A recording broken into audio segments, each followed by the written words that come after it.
नमस्ते गाइज, हजुरहरूलाई मैले चाहिँ अब आज आमाको हुर्केको दिन मैले चाहिँ बनाउने सुरु गरेको छु साथीहरू।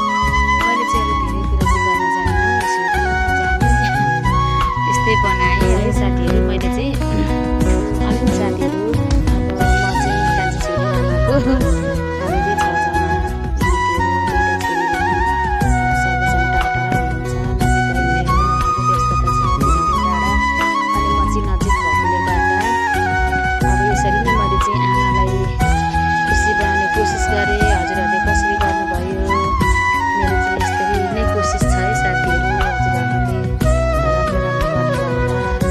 अनि मलाई आमाले आशीष दिनुहुँदैछ, राम्रो हुनु भनेर। मैले आमाको छोरी राम्रो हुने कोसिस गरेको छु साथीहरू।